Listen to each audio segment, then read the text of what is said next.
Thank you, All right. Celtic. Well, Got for off work. anyone Happy Friday. who doesn't know, the handsome gentleman at the top of the screen is Mikaël. Hello. He works at CWS. He is the VP of what is it? Business Something relations. else. It's, Yeah.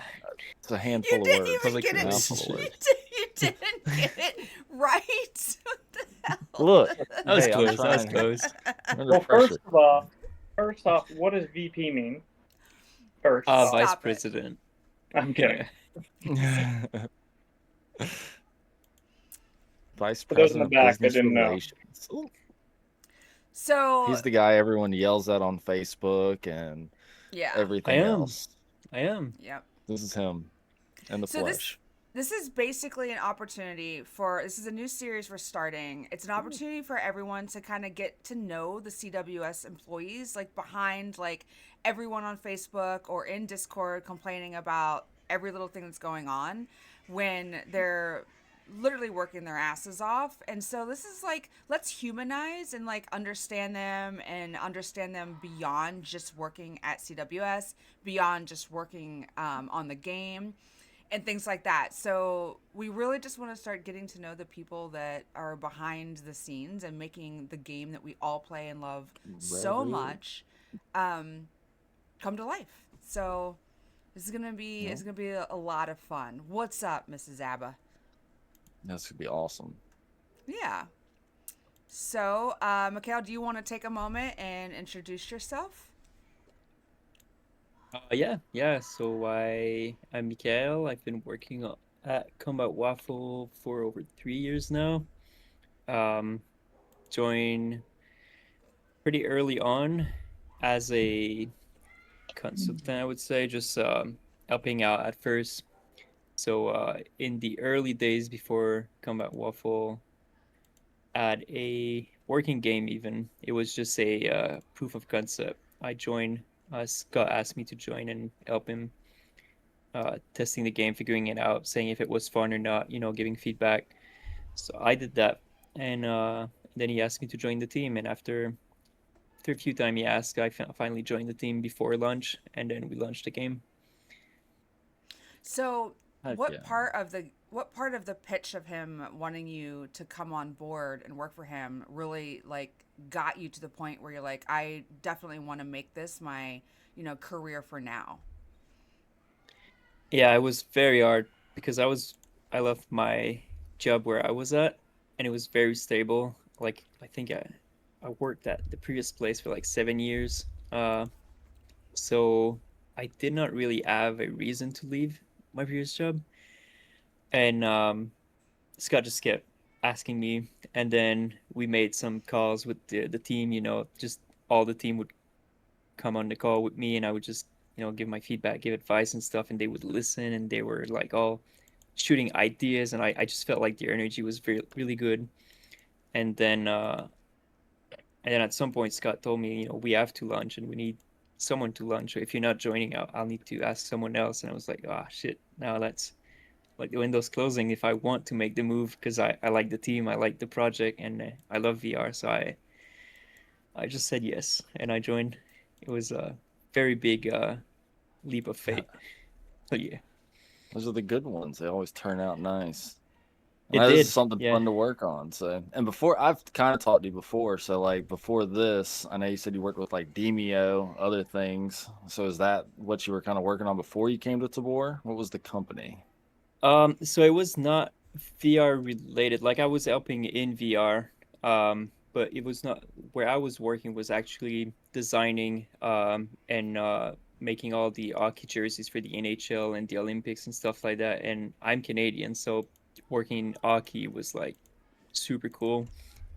So I was working on with Adidas, Nike, and all these companies just coming up with the design for the NHL and the Olympics for all countries and stuff like that. So it was nice. That's awesome. And on the side, I in 2015 I started playing VR and stuff like that, and I really enjoyed VR. And I started helping devs because I found out that they were all making games on their own, and not talking to each other. So I just built communities to bring all the devs together, but also to reach to Oculus back then, who was not Meta yet, and linking Meta to the devs so they can like all work together to make the ecosystem and benefit the players. So through that, I started helping out games, and one of them was After the Fall, which I kept the little figurine they gave us for the lunch, and Oh, it's that's awesome. yeah. So yeah, a bunch of games I worked with, either just giving feedback or sometimes a bit deeper. So Yeah. is basically your background mostly in the gaming industry, or were you doing other things before you decided? And then what made you want to get into gaming? So I studied in college for I it was a long time ago now because I'm getting older, and I wanted to start an indie studio before indie studio were the trend. So my thing was just like seeing some tiny studios were starting to pop out, and it was in 2010, so that's a long time ago. And I saw like small studios start to come out, and I wanted to do that. So I went in college for 3D modeling, for level design, game design, and programming because I wanted to do my own studio. So I tried to hit all of these and graduate in all of these. And then when I actually went for my internship, I did not like the industry. It was like really shitty. And after my internship, I decided not to do that. And then I went in another branch. So I actually never wanted to work in gaming again because I was like, it's a very art industry where you put your art out. You do so much for the players, and then the players, I don't want to say the players, but like 1% of the players will just spit in your face for all the work that you just did They're instead the of just walking loudest. away. Yeah. Instead of Yeah. just walking away. And I was young and I was like in my early 20s, and I was not ready to launch something, be so proud of it, and have 1,000 people shitting on it online and just screaming and trying to be loud about it, the tiny things they don't like. I was like, never again. Like, it's not worth my effort. And then Scott brought me back, and I kind of love it It's now. So yeah, Well, it's nobody like a full complains, circle. which is great, right? Nobody yeah, Yeah. complains. No complaints about this yeah, game, at least. yeah. Um, It's a That's very art awesome. industry. Yeah, Yeah, no, for yeah. sure. you'll work Especially when like it's hundreds something of hours, and yeah, especially when it's something like this where it's not complete. It's an every day is something new. You got a new yeah, challenge to face because you just released something awesome and this part of the code yeah. broke and now all these people are dealing with this. Now we're Live here services is a death and sentence. Like it's, yeah. I love working on Tabor, but at the same time, we put like crazy hours in. Sometimes, like last Christmas, we worked 19 days in a row, and some Yeah, that people was work even more nuts. than I. Yeah, and some people work more than I did, and I was burnt out from all that work, and then we released the update, and it was not what we wanted. It was not as stable as we wanted it to be, and it not even close. And then obviously the community was not happy about it, and we can understand that. But after working so hard, it's very hard to have that kind of reception and just be smashed by everyone that like they just, it seems like they're all trying to punch you virtually. Like it's, Yeah. so yeah, Yeah. I I'm mean, trying to take their especially frustrations because out.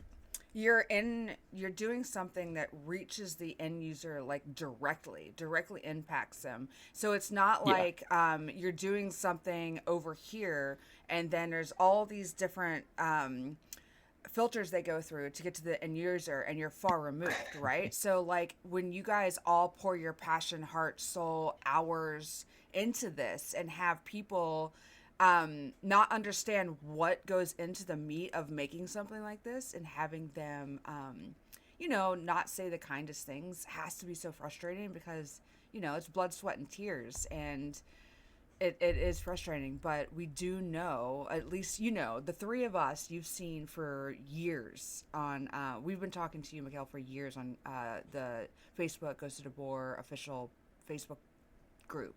So we know what is going on. A And fraction, Twitter. right? A fraction. And we are just like, our minds are always blown. And that's why you always see us sticking up for you guys. And again, like that's kind of what we're hoping now we're gonna do is kind of knock down those barriers and those walls where you're just so much more than just what people want to complain about, because we're all here because we love the fucking game. Like, even if there's anything going on, we're all still here and we all keep playing.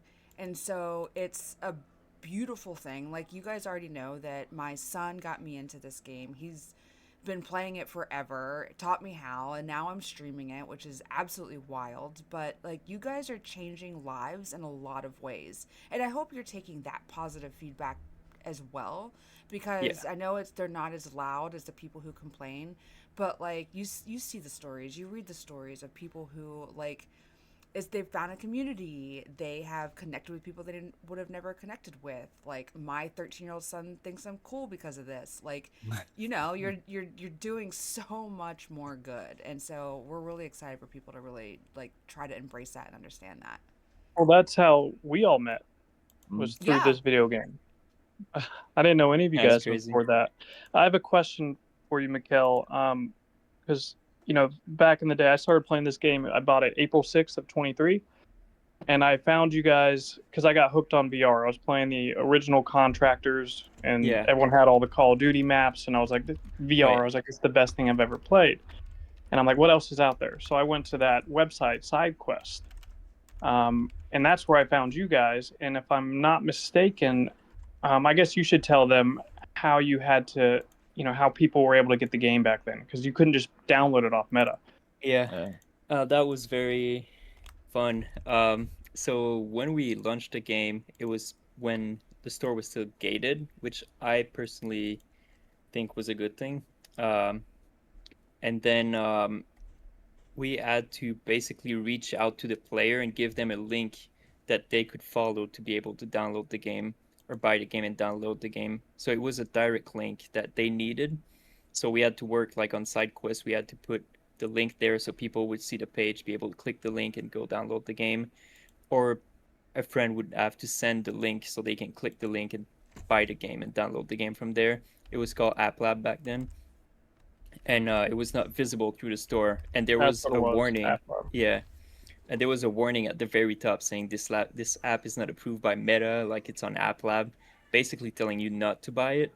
So we had to fight through that to get people to buy the game. So it was a lot of struggle back then. I'm surprised we even had the success that we had, because we were beating some games on the official store and we were manually giving the link to everyone, trying to get people to buy the game and trust us to click that thing that Meta basically tell you not to click. So it was something. Well, I'm glad I clicked that link. I've been hooked ever since. I haven't been hooked on a game like this, I don't think, my entire life. I do have a real quick question as well. Oh, whenever you're done, Tabrita, go ahead. No, go for it. Hit it. So the people want to know, how does it feel to know that American hockey beats Canada on the ice and also in the fights? Oh yeah, that's a good one. Yeah, now the goalie of USA did beat Canada, but every single player were bending over. So I don't know what game you've been watching, but yeah. But yeah. That question did not come from Scott. It did not. I heard the question. I was like, that was Scott. Yeah. No, I feel like this game was a good game. I feel like, even if you do get frustrated, you just keep playing, and then you all of a sudden get this spark, and you just like keep going. Whether it's you kill one person and you get a little bit of loot, or you kill three, get a ton of loot. It's just like this game reinvigorates you time after time.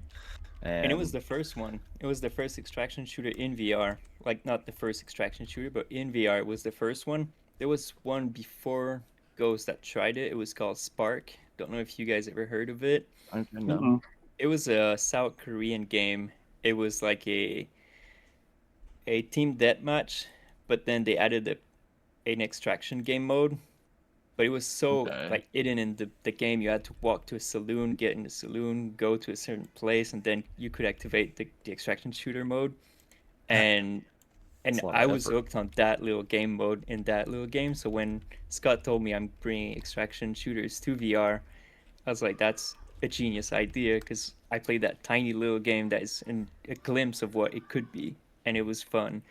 So yeah, you know, Ghost just plays with your emotions in a way that other games don't, Yeah, and that's I think is the recipe for the success of Ghost. yeah. So I know, shoot, I'd be maybe start a wipe. I'm looting. I've got a good kit on. It's the only one I got, and I'm like, should I leave with this kit? Nah, I just heard a couple shots. Let's go check it out, and then I end up Yeah. losing everything, and then it's like, well, let's start over. Yep. It's just there's nothing like it. It's That high amazing. risk, high reward. Exactly. Yeah. So what do you And think I it guess is? Go ahead, brother. I was gonna say, I guess that's another thing too. You know, being a dev, it's high risk, high reward in the game, outside the game, working on it. It's just all or nothing. It's Yeah. crazy. Hmm. So, what keeps you passionate about the game and how it's evolving and things like that to make it so that I mean, you guys work so hard, and there has to be passion behind that, right? Because I've had Oh yeah. positions where if there's no passion and I am working that hard, I'm out. And then there's been jobs where I've been super passionate and I've stayed even though the work is really hard. Is there like something that really like hooks you to keep you motivated and passionate about regularly? I'd say it's the community in some point because we do have internally a bunch of people that I love and really love to work with.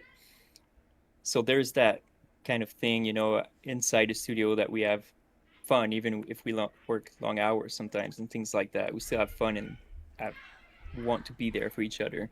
But there's a community when you put something out and you do see the people that appreciate it or like the people that are in the game and actually having fun. When you play the game and you see them and you interact with them, and it's just something different that you don't get from other jobs. Like previously, I was doing hockey jerseys, and then you would see like Team Canada or Team USA or something like that send you a little clip, you know, with their shirts and be proud of wearing their shirts that you made. And that Mostly was Team cool, but USA. mostly Team USA, yeah, they're very proud of their shirt.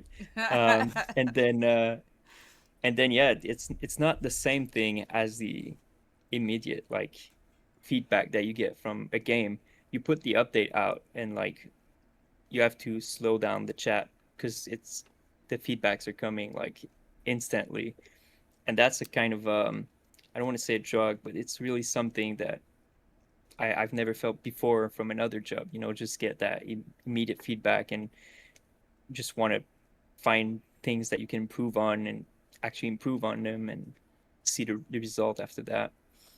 I can understand that completely because as we've talked before and as to Bridler and Founding, we've talked many a times as well as a lot of people in the chat. The community is truly golden. It is golden. Like what we have cultivated, and when I say we, I'm talking about like the community I have as a subset of the community as a whole that Ghost of Boar has. And I mean, we're making friends from across the pond, like everywhere. I like you already know I rented an Airbnb and we had to Bridler come down and we had Benjamin come down, we had Celtic come down, all meeting up. We help people find jobs. We help people like just get through some hard times collectively. I've people have helped me get through hard times, and we just come together, we band together, and that love of people that not a lot of us have met. They're internet people, right? Like it's the whole thing of like stay away from people on the internet. They're awful, but like holy shit, like there's so much fucking goodness in this as well. Like Oh yeah. we support one another and truly, truly care. I have met friends for life. I have met people that I trust with everything. And if it weren't for this game, I'm connecting with my son. If it, like, it wouldn't be there. It truly is. And I get that as a community. And you see the community as a whole. I just still see, my community. And so, yeah, it's amazing.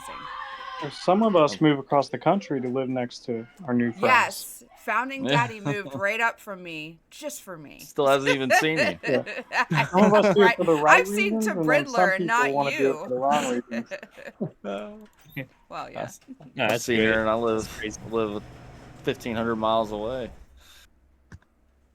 The You know, yeah, because that like kind of even story we really Go ahead. we have like a little community. Like we have the TSAT, it started like, I mean, each one of us have trained people, like taking, Shout out to Beowulf. newer people, and we've taken them into raids to kind of show them what's going on, because I know this game can be overwhelming. A lot of these Yeah. people don't even know what it is. They're just like, okay, a VR shooter, let me try it.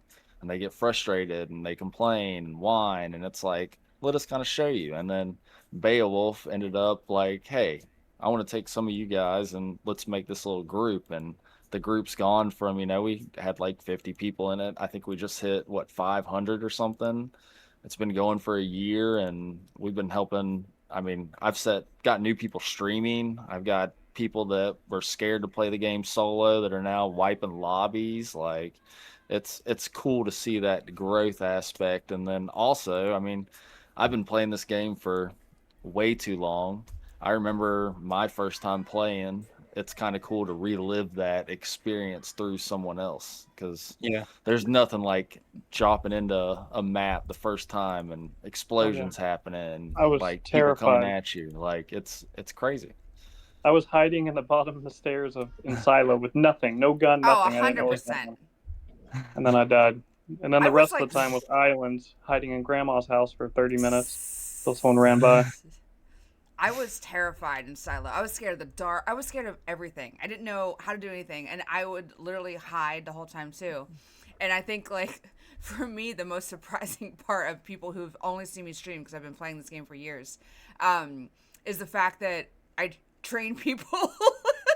Because all I do on stream is showcase my skill issues, but off stream, like I take the game very seriously, and it's just a lot of fun. Like Riddler said, like being able to like scale it back to the basics again, and like train people from like what you learned when you first landed in your first raid. It's really cool to kind of like go back to that nostalgia and feel that and walk someone else through it because you've been through it. Yeah. All these little like communities branching out from the main community, I would say. It's so fun to see just like people grouping together and be like, I like feel good in that community. I want to train myself. I want to get better. Or sometimes it's like elite players want to play together. Milsim players want to play together. And it's so fun to see these branching out and just finding their place in the game that we created. Yeah, that One is thing, awesome. one thing that really kind of so we obviously love the game, and I met Dylan and Ray obviously through the Facebook community for us old folks. Um, love that community. It's toxic as it can be. I feel bad for you a lot of times, Mikaël. But and Dylan, we got to bring it back. I mean, your name, the Tabridler, when we started The doing the Riddles. Tabriddle. So that Yeah. leads me to a question: why in Silo? Because one of our last Tabriddles, the answer was the Joker in Silo. Why did we change the graphics? I noticed that recently. That's a good He's been question. so upset about this. He's been it so was Yeah. upset awesome though. about It this. was. It was so I really awesome don't before. know It It was was why from an we actually original changed fun. it. comic from like 1960 Yeah. something. Yeah, I don't know why it was changed. I really don't know. Was 'Cause it like I do trademark? remember it changing. I don't know if it was, or maybe it was just because when we started Combat Waffle, it was like we had one level designer that was also an environment artist, so we couldn't make all the models. And then a few months before we released, we had an actual artist that was doing the guns. Um, but then most of the game were assets, basically, the models. So I assumed that the Joker picture was from these assets, and we're trying to move away from assets. So we're trying to redo Gotcha. all the things and optimize them, because most of the assets that you'll find online are made for like PC flat gaming that they don't really care about performance. It's just like throw a bunch of assets together and call it a game, and it runs on PC. That's cool. But when you're doing VR, you can't do that, especially on Quest 2 that we're still supporting. So we kind of we we try to expand the game from inside, like adding more stuff, and we started from like assets and stuff like that that may be a bit shaky if you try to improve the game make it super big on a Quest 2. So it's always a balance. So maybe it was performance, maybe it was asset, and we want to move away from it. But yeah, sometimes we have to make some sacrifice that we're not super happy with just for performance, or sometimes moving away from assets. That damn Quest 2, man. That I damn know. Quest Never 2. came back. Yeah. One day Zuckerberg will come on stage and say Quest 2 is dead. And then we'll be like, oh yeah. Like advanced. Yeah. And then I guess along the line of assets and then creating your own thing, like so when the spear came out, what all is involved when you make a new gun? Like, do you have to reach out to like get some kind of rights for that? Is there any of that involved? So most gun we use, I believe the license are pretty much you can use it for games. I do know that some of them we had to get license, but I'm not sure exactly which guns because I'm not involved in that part. But I do know that behind the scene, when we do a new gun, there's a bit of research around it, and we try to see what kind of caliber is missing a gun, what would make sense, maybe a gun that slaps a bit harder or something, just to fill a void. And and then we also try to look at what the community's been asking for. Uh, Sadly, we don't have a bayonet yet, even if it's been asked a lot by some people on Facebook. And we're always trying to make people happy, but also make the game feel balanced. And then we have to find reference for that. Our modeler is a big gun nerd, so when he get the weapon, he's modeling all of it. Even the internal parts are modeled on most of the gun that he's doing. We can't use it on all of the guns because it adds like geometry and stuff like that. So sometimes it in the game, but he's going very deep in the guns, making them look super good. And it's all custom made, so we don't buy them. He's making them, and then once he's done with that, he's doing all the little animations. Also, when you pull the lever on the side or something, putting bullet in the chamber, he needs to do all these animations and then push it to the game on the engine in the engine, and then the devs will go on it, set up all the logic for it, all the grabbing point, all the little slider, and then they set all the values. And QA need to test them in all weird ways that you can think of, like putting them on a backpack and then also reloading it, try to reload it wrong, put the wrong caliber in, put the wrong mag in, try all mags in the game, make sure they don't fit in the gun. And so it's a lot of work to just add a gun. It's not just I like that gun, put it in the game, it's in the game. It Yeah. looks easy from the outside, but it's hours and hours of multiple people to get in the game. Sounds, everything else that goes along with it. And then Oh, yeah. do you shoot guns? You like shooting guns? I did shoot guns in the past. I haven't lately, but I do love guns. I just don't have any at home right now. I have a 1911, but it's Okay. I don't have it. Like I don't have my license and everything, so I don't own the gun. It's not real. So, but if I had a gun, it would be a 1911, and it would be in my bedroom. Hell yeah. You had a gun. If I had a gun, Are you up in That'd be a good Canada or gun. are you in the States? I'm in Canada. Yeah. Oh yeah. You're not allowed to Yeah. have that. Good thing you Yeah. don't. We can have guns. We just need to have a license, basically, and then we can own the guns. We can't have fully automatic Like- rifles at home, but we can have an M4. It just needs to be the one that is not fully automatic, like the It's gotta be civilian semi. version. Yeah. Someone wanted to know about your caliber research. Like, how do you know how to scale the calibers for damage with certain guns, range, all of that? How do you guys do that research?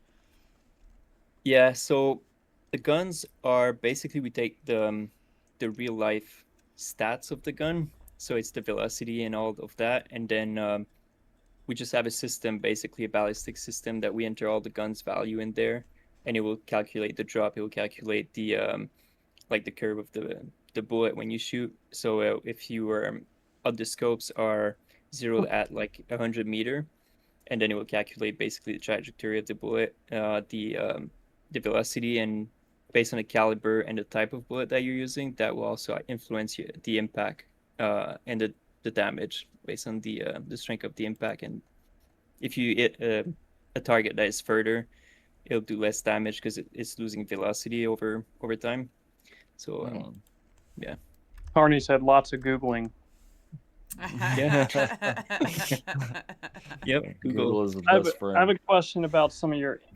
We noticed doing the Tabrittles, like we started off just doing anything with obviously Ghost of Tabor, but we started to get more in depth with the wiki, and we started noticing things like the what's the armor? The tan rig has it's the brand Guard Dog, which is an actual real brand of armor. And then like the ammo maker, I forget the name of the ammo maker, but you guys are using real Dylan companies in your Precision. games. Yeah, Dylan Precision, spelt the wrong It's way. an actual company. Is it? Yeah, So it are you is. reaching out? You obviously got to reach out to these companies and build a relationship with them. Yeah. So when we did launch the game, before launching it, we did reach out to partners. To some of them were just to include them in the game because we thought they were cool. Some of them were trying to chat with them to see if they were interested in just being featured in the game, or if like they could help us ship the game or something like that. So we really started making a game with like full-time employees and stuff like that. So it required like salaries, and so so yeah, some of the brands I know were partners early on. I can't say which one because I was not involved deeply in these relation back then. I know the armors and the ammo were in the game basically almost. Well, they were at launch, so it was deals made before I joined. But for Terran Tactical, it's a deal that we made with the John Wick brand, so, to get their guns in, and then deals like Splinter Cell is also things that you contact Ubisoft, and then you have a lot of meeting, a lot of conversation, and then you have to tell them why it would be good for them to be in your game, and give them a bunch of stat and basically sell them on the idea, and then sign a contract and get them in. So it's a lot of back and forth. It's months of work to get something in your game. Yeah. How much work was the T-Pain event? You know, because you only have the T-Pain statue for a short period of time. That one was very easy because it was one shot. So one shot basically told us we're doing this with T-Pain. Can you please? The voice. Yeah. So can you please do it in Ghost? You know, we would like it, and we just said yes because we're good friends with them, and we modeled a T-Pain statue. I thought it would be cool to just have him on the That island. show is awesome. I still call that T-Pain. If anyone's up there, it's like T-Pain Hill. Yeah. Yeah, that was awesome. It was fun. I wish we could have just keep him there. That would have been cool. Yeah, that would have been awesome. Or like even like a little memento in the game to remember T-Pain by. Like have a little figurine or something. That would be awesome. Never forget. See, that'd be cool. Like limited release, have like a T-Pain figurine in the box. Yeah. Remember if when? He plays the game, we'll have him. Yeah. He's playing VR T-Pain, so that's a cool thing. Have you guys ever reached out to Peanut yet? You think that's He did not. I know he has a VR. I know he has a VR headset. Is he playing VR? I know he has a headset. I've never seen him play. He hasn't streamed it, but I know I've watched him and he mentioned having a VR headset before. Yeah, most flat screen streamers are terrible VR streamers. I've seen a few VR flat screen people try VR early on, like around 2016, 2017, and they barely knew how to play games, and they got sick playing games, and like their stream was not fun at all because they were always peeking, reading the chat on the window instead of just putting it in the headset. So it was a terrible experience. So I feel like having Peanut playing the game would make him look bad and make the game look bad. So I think he's a good streamer for flat screen, so he can stay there. Yeah, he has his own thing going on. Founding Daddy is obsessed with Peanut. I have had conversations, like 4-hour phone calls with Founding Daddy, and he probably brings up Burnt Peanut 17,000 times in our conversation. He'll be like, well, there's this quote. He's what America needed. It's, And you know what but Peanut it's just said a the other whole night? different like league, whatever he's in a whole different like league of his own. I don't even know. It's insane. I mean, good for him, but I could never. I'm the opposite. Like I am VR, That's and then true, I Rabbit. That's try true. to do flat screen, and like I was stuck in the tutorial for arc raiders for so long. I had to have two people. Well, Carney was on the call too, but he didn't help at all. And I had to have one of my friends, F18 Power, come in and like get me through the tutorial. I was like, I can't. But Arena Breakout, not that bad, but yeah. Yeah, that's a good one. I played Tarkov just to know what an extraction shooter is supposed to be, and I was not a fan of Tarkov. I think it's a decent game that is mostly a management game more than a shooter. Like you're always Mhm. trying to sort things and put them in little boxes and make it look cute in your little square that's represent a backpack but is a square. And I really hate flat gaming. So that concept alone, I was like, I don't want to do puzzles. I want to play a shooter. Like, give me a gun, make me shoot people.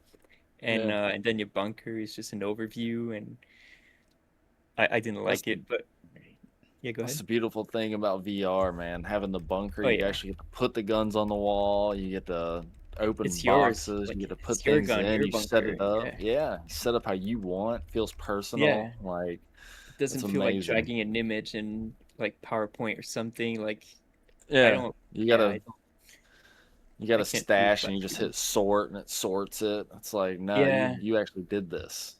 And that's why I yeah. love seeing different people's bunkers because like some people It's they all just don't different. care. They just throw stuff wherever. Then other people Yeah. have it so nice and neat. Like it's That's why I crazy like just seeing. the open shells. I really hate I hate when everything's closed and you can't see it because that's the that's your bunker. Like seeing someone super organized, like things piled up. You know the NRS pile, and then you have the Yeah, bandages pile. Like that was so cool.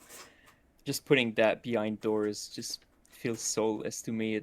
It's not as bad as flat screen, but it's like a bit in between what we had and flat screen. So yeah. going back toward um, the previous bunker will be a huge change in my opinion. Yeah, and I that think that is crazy because that just goes to show like how much you all do listen to the community because you know a lot of people complained about it being too big and like all those things, Yeah, and then you listen to them and you even put that poll out which was obviously overwhelmingly like bring it back with some changes. And I think people tend to forget that you guys really do take all of these all this feedback into consideration. You can't do it all. No one can do it all, and yeah, no company can do it all, big or small. And the fact that you take these like big things, these nuggets, and you actually put it in consideration shows a lot about you guys as a company and how much you care about the community. And I hate when people forget that because it is so obvious.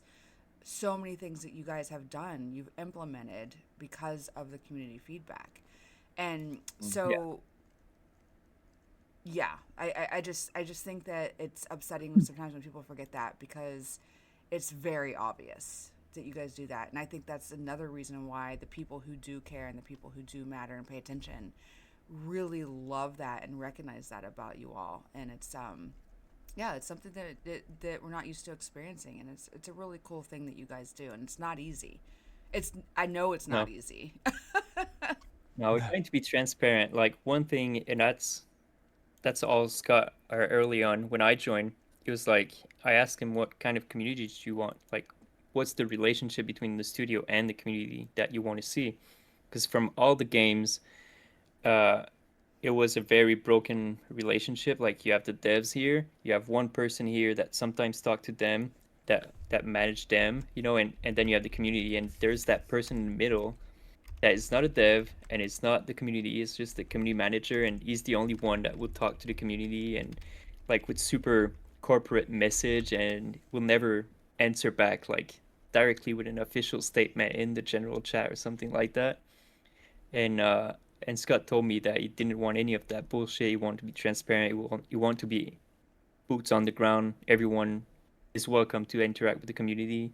We can jump in there, talk with people. We need to basically feel like we're part of the community because we play the game, we love the game, and we're not like superheroes. We're just people with a job, and our job is making games, and we make games, but we love playing games. And like we made Ghost of Tabor, which was a successful game, but could have been a terrible game, and we would have been the same people, just enjoying working on a game and having fun and trying to make a game for people to play it.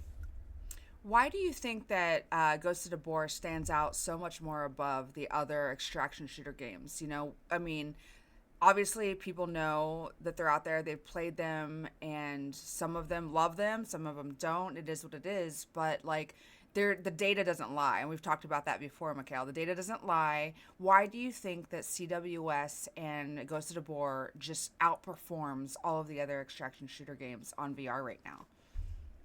Yeah, I don't want to talk negatively about other No, you games, don't have so to. I'll Just the just talk about positives what we about do you. good. Yep. Yeah.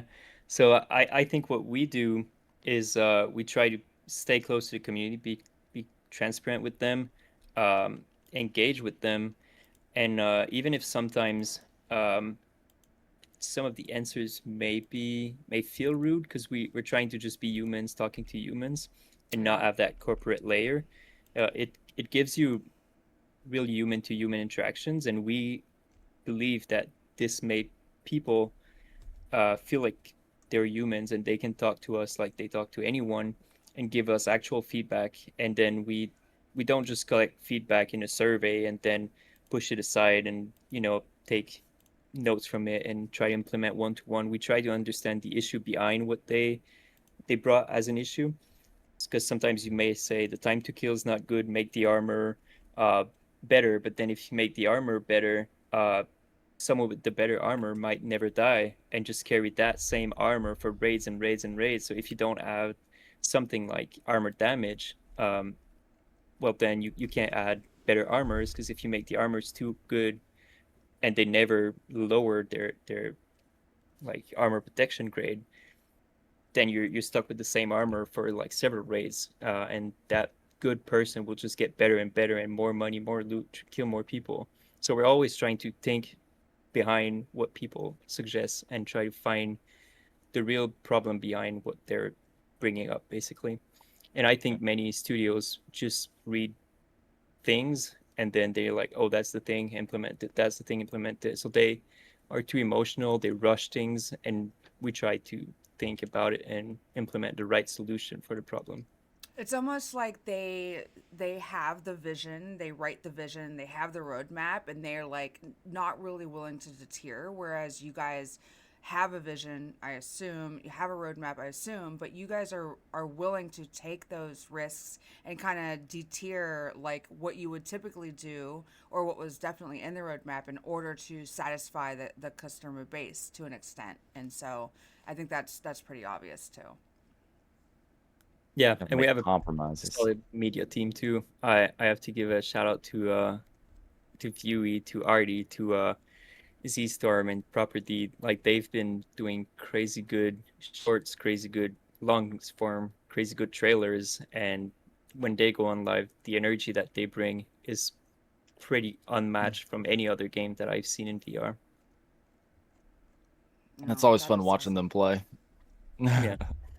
I love when they're playing and they'll just like be like, "Man, who the fuck made this game? They suck." Hmm. Like Yeah. it's so funny. Mikkel, I think I know what the answer is, but what is the biggest change that you guys have made that has caused the biggest uproar in the community? Um, the bunker. Um, You think that's it? Okay. I was thinking it was yeah, something else. you were thinking about Old Island. Oh, it was perfect. Oh I love Yeah. gosh, it. here I we said I like go. the new one. No, I like the new one, but it was perfect. But you no, know, all data point at the bunker. Like I think the bunker. There's a bunch of people that did riot for the bunker, but the numbers really showed that they did not like it. Like retention went a bit lower. People are not playing as many raid because the time to get your gear and go sell your gear and stuff like that is too long. So I would say on paper it's the bunker. On socials it might be Old Island. gotcha. And Yeah. Humpador made a good point too. This has been upsetting me: is the mannequins don't hold our golden spoons anymore. Oh, need to fix that. Yeah. Yeah, So yeah, golden so sign, social there's media, it's island, and yeah, then but numbers wise, bunker. Okay. yeah. Okay, so switching gears just a little bit. And this and chat, know that this is not gonna happen. Don't take this for for word or verbatim. If you could design any map, just any kind of map, what would that look like? The map we're working on, I'd say, but if uh, if it wasn't the map that we're working on, it would be definitely a city map with apartment buildings. I would Ooh. love to go in apartment complex, just like these big Daisy map where you get like 10 stories to just go around and loot. Yes. And that would be insane. Even if it's a small city, just make it like 16 hours or something like that, you know, and a general store. Just I would love that. Yeah, Yeah, that'd just be having awesome. someone camping like the top level, shooting from the window. So you have to That's run in the street, hide behind cars. That would be insane. that's what I'm hoping Maka turns into eventually one It day, would be insane. Yeah, Go into some apartments, go into the Oh yeah, my god. buildings. Yeah. please. That would The be expansion of that amazing. map would be amazing. Yeah, yeah. There's so much Right potential. now we're limited on power. So if Mr. Zuckerberg can say bye bye Quest 2, maybe. I don't know. I'll have to send him an email. Yeah, Yeah. a very stern email. Very stern Yeah. about the I Quest know 2. some people. So that's a big, because you needed to work on Quest 2, obviously. So Yeah. Yeah, all you just Quest 2 eliminate the Quest users, 2. time to upgrade. Yeah, Yep. please upgrade. Yep. We found the pain point. Yep. I mean, I've given 4 or 5 Quest 3 headsets away during my giveaways. Like, come on, It's- people. I can only do so much. Yeah. Right. Thanks for contributing. Well, of course. Like, I'm just doing my part, right? Yeah, I'll be right back. we'll get them. I'm thinking what trying to think how to word it. I guess as like statistic wise, I guess the amount of people doing raids. Have you noticed mm, have you noticed a particular increase in like certain maps when there's different portions of wipe? Because I know like with the quest lines and everything, I don't know how much attention y'all pay to the quest lines, or I mean, I'm sure a lot of input and time was resources were dedicated to making them, wording them, figuring Yeah. out what to give for them. Do you notice like at the beginning of White, more people are running, Motka trying to knock out Spectre missions and then like moving into Underground to try to knock out Minty later on? Like, Yeah, it does shift quite a bit. Um, Ireland is still the most played map, playtime and player count. That's because it takes 15 hours to get through. Sorry. It could be. It could be. Just And kidding. Silo is the most raid per day because you go in, you die, you go in, you die, you go in, you die. So it's just like rinse and repeat. And so yeah, those are the two most played map. But then when it comes to mission, we do see early in the raid, underground goes up a bit, and then once people are done with their missions, no one goes in underground anymore. So we do see that little bump on underground. Other maps, I would say, it seems like people that enjoy long range will play island, and when they want a bit close combat, they go to Modka because it's not too close combat. You can still, bring your guns that you like and have, long range fight in corridors, alley, in their streets. Um, and then you have the silo people that I think play silo all day. I don't know if they yeah. play any other map, but it's Yep. just silo lovers live on silo, and then you have other people playing on other maps. We know a few people like that. Our Oh, yeah. trio Yeah. though, so we've been playing for a very long time, almost a year together as a trio every Friday night. And our map is just Maka. Like we can dominate Maka. You put us on another map and there's like it can go either way depending. Go either Yeah. But like yeah, so I see like there's people who definitely have those favorite maps.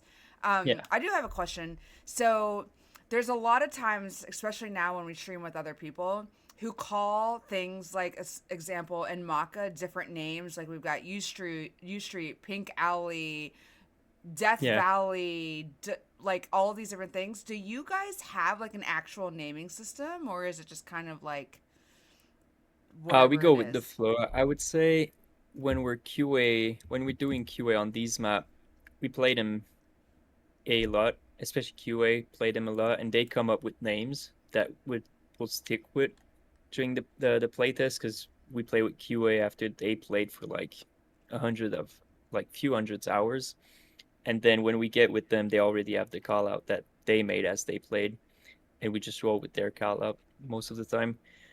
We do have um, some call out that the community will come up with, and then as we play, we'll just slowly shift to what the community's been calling them. Trying to think of one, but I like there's a weather station that is now weather station, was radio before. I still call it Yeah. radio every Yep. single Yep. time. Yeah. Yeah. That frustrates So me. yeah. So I switched though. Radio, weather, radar. I call it There's whatever you yeah, guys so radar. call it. Whatever the mission's called, I call it Sector 6, instead of Skull now. Yeah. Yeah. I have a question about, is it true that, and I know you guys didn't and probably couldn't, probably because of you Quest 2 users, but was Underground in Maka supposed to be one giant map? Yeah. And then do you still plan for it once everyone upgrades to Quest 3? Is that what's holding it back, is Quest 2? Even on PC, it was not enough. The original plan. So Matka is half the size of what we wanted. We added two sides of the river and then three bridge connecting these. One of the bridge was broken down in the water, and you couldn't traverse it. And instead, you would take the subway and walk all the way to the other side of the island. So that was the plan. We had like a few subway exit that you could get in and then come out from the other side. That was the original map. It was huge. It was very big. We could not get that to run on standalone, and even PCVR was not doing it for most. So yeah. So what you're saying is right now there's another Modka that's playable. It's not playable because we didn't finish it, but it existed. The blackout was there, and actually the other side was done first. So we were playing on the other side during the early QA, and then we built the other side, and that side was more fun than the other. So we kept the new side. So is the mall technically on the other side of Motka?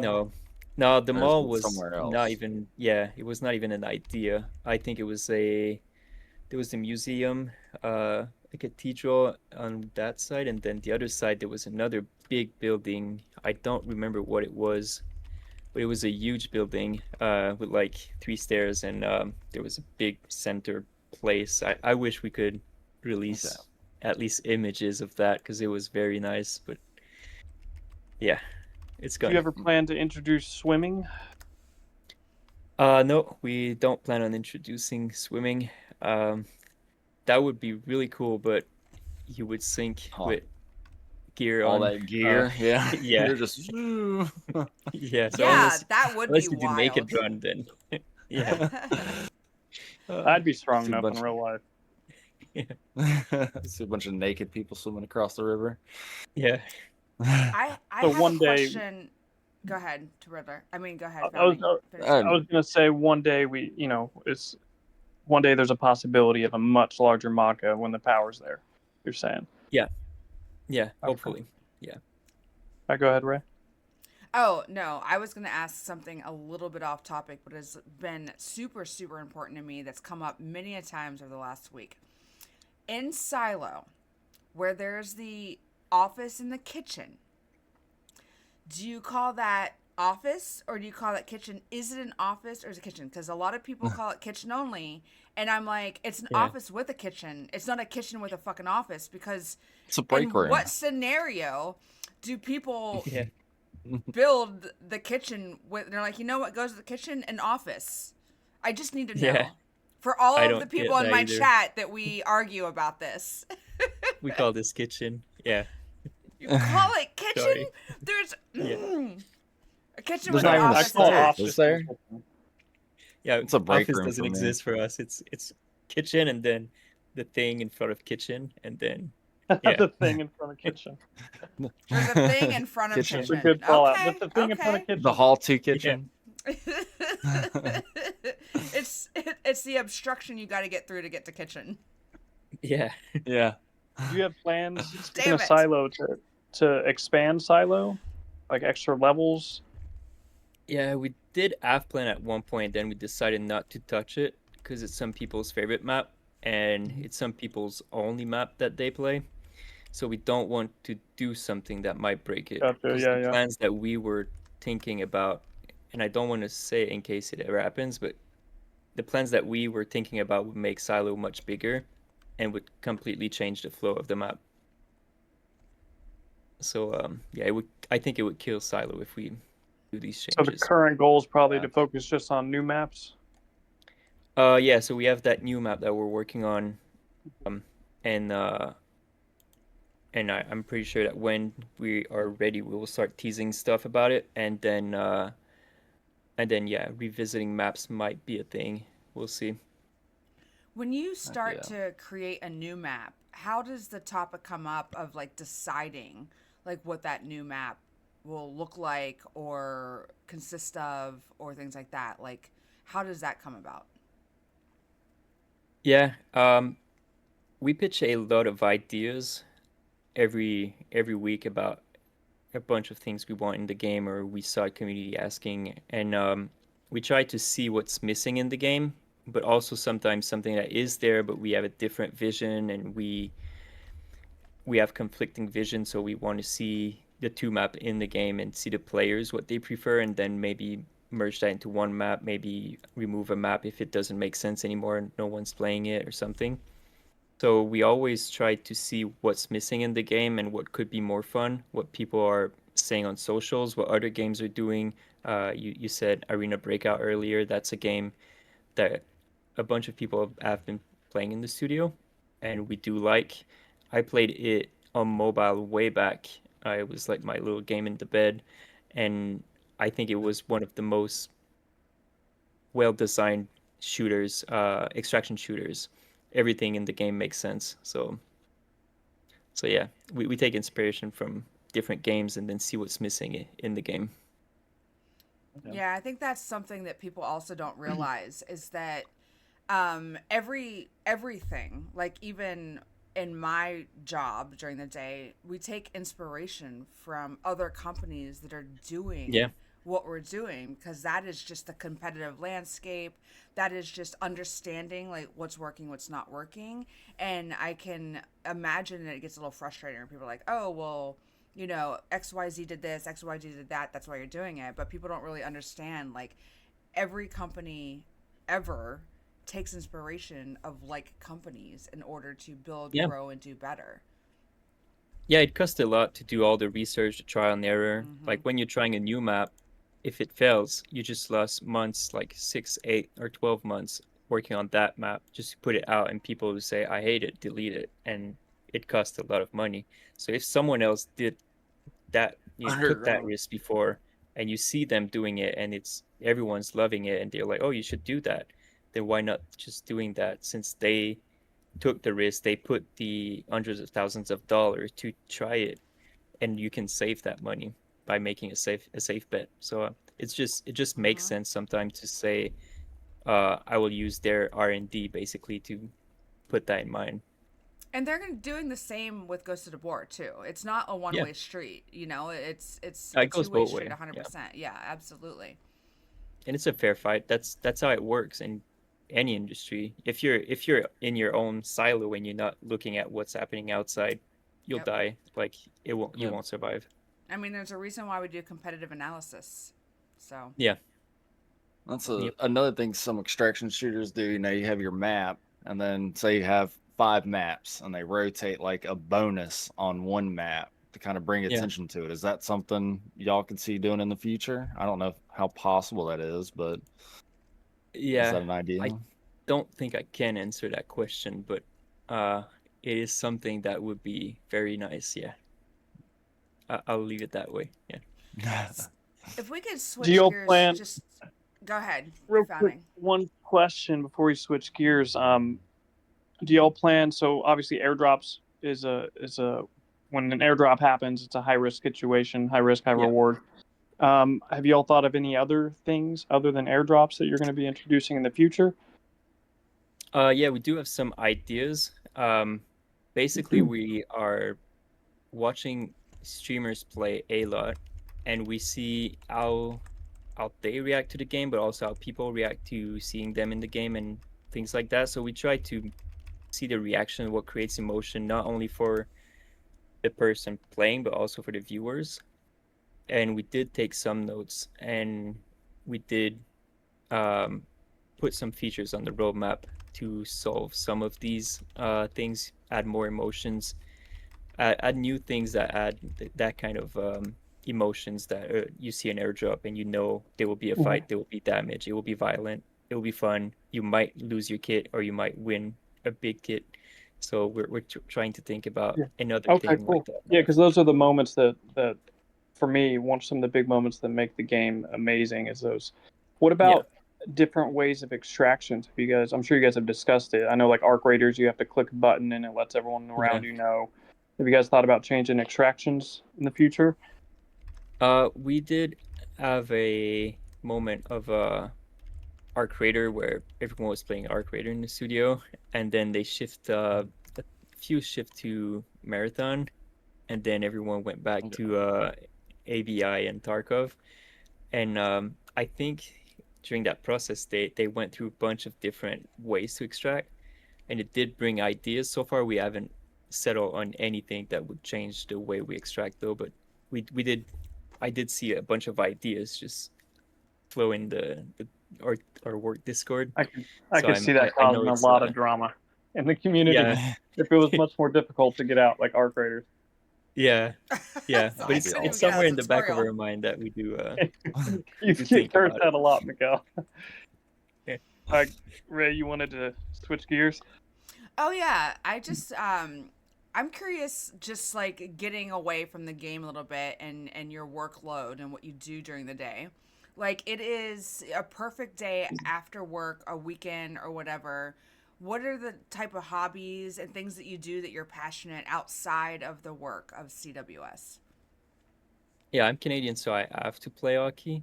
It's my Canadian duty, so I have to do that. So I do have two teams that I play with. So I play hockey twice a Okay. week, sometimes three times. Um, and then I like my dogs. Like I'm a very simple guy, so I just go out with my dog, my girlfriend, and my son, and we just are outside enjoying the sun when there's sun or the snow during winter. Um, so yeah, it's mainly that, and I love working on games. So even when I'm not working on games at work, I'm working on my own game. It's just something I love doing. So I started working on my own game just for fun because I can make all decisions, crazy stuff that Yeah. I think or know won't work, but I just want to do it, so I'll do it anyway, and it Are you will able have to it tell us a little success. So bit more about the game that you're working on and what are your goals for that game? yeah, so my son played a few wizard game because he's really into like magic and stuff like that. He just love strangely on flat screen he likes shooters. In VR he doesn't like shooters. He's enjoying magic because he's like it's just so fun to feel like powerful and cast spells and stuff like that. Yeah. And all the games he's been playing, he's always like complaining about how to cast the spells. And then I was like, well, how do you want to cast the spells? And he was like, I want to draw the shapes, and it would like put the spell at the tip of my one, and then I can shoot it and control it, and really feel like a powerful wizard.